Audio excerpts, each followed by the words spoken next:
here, guitarjams.com. I've got a fairly easy but really cool sounding acoustic lesson for you, a way to spice up your playing a bit, maybe spark some new ideas. Basically all I did was one concept with one of the first chords everybody learns is a D major chord. So right there, D major chord. Yeah. And also I've got the website guitarjams.com. You can go over there and check it out. DVDs, you can try it for free for 3 days. I have the lessons are all organized from beginner to advanced and different styles. It's really helpful, so you can go check that out. Plus it's funding these free lessons. Okay, so we take this D major chord. Whoa, almost dropped my guitar. That would be bad.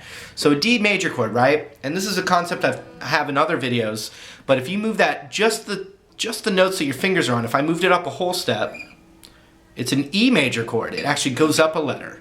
And then E to F in all of music is a half step. So if I move this D chord up a half step, it's now an F major triad 3-note chord. If I move it up another whole step, it's a G chord.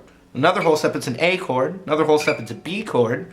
And then B to C is a half step in music as well. So I move that up a half step, now I have a C chord.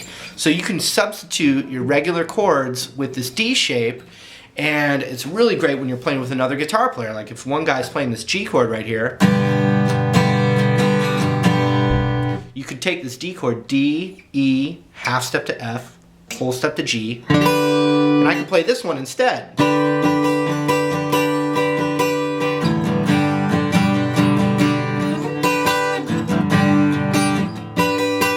Same chord.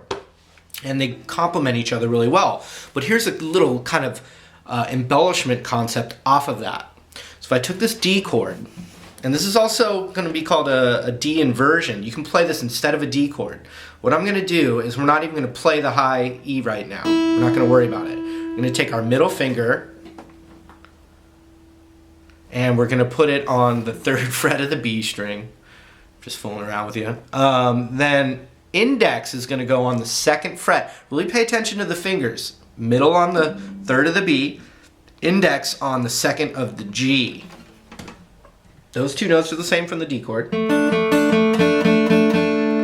then what I'm going to do is I'm going to play my ring finger on the 4th fret of the D. Aha! And that makes it different.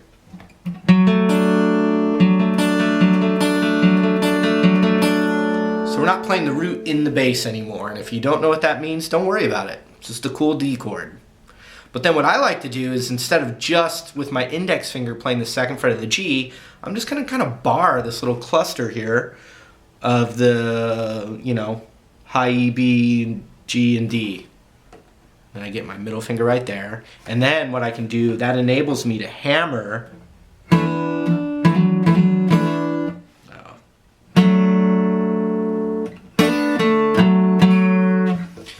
It enables me to hammer that 4th fret of the D string and get kind of a Hendrixy kind of sound. But then I can also hammer the G string as well as an embellishment. And this is all just a really cool sounding D chord. In fact, if I go into drop D, you'll hear.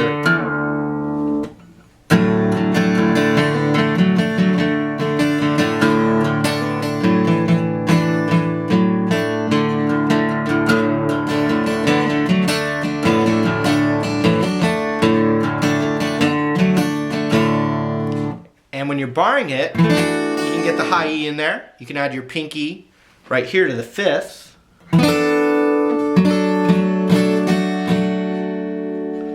And then you can even figure out a way to get the 3rd fret of the high E.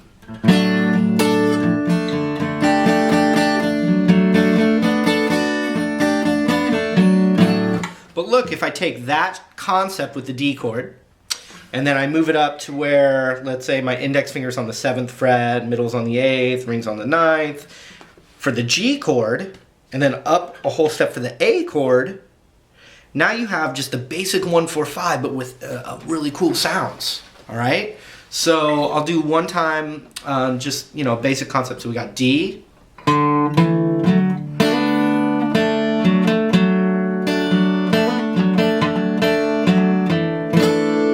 to G,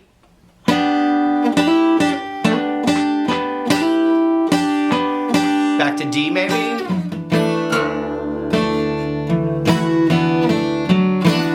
And then up to A. Down to G.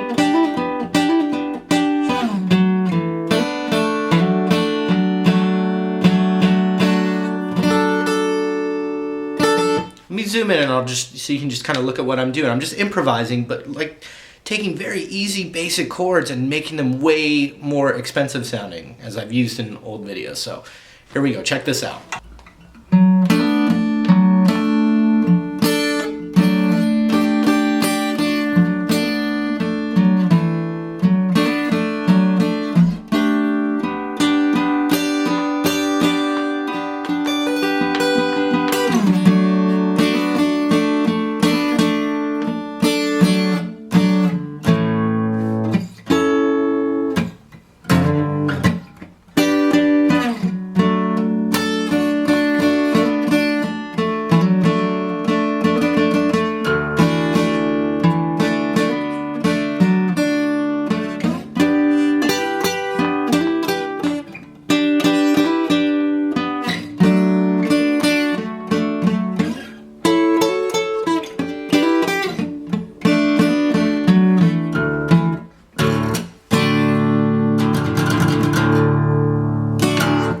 Keep going, keep playing. I know you can do it.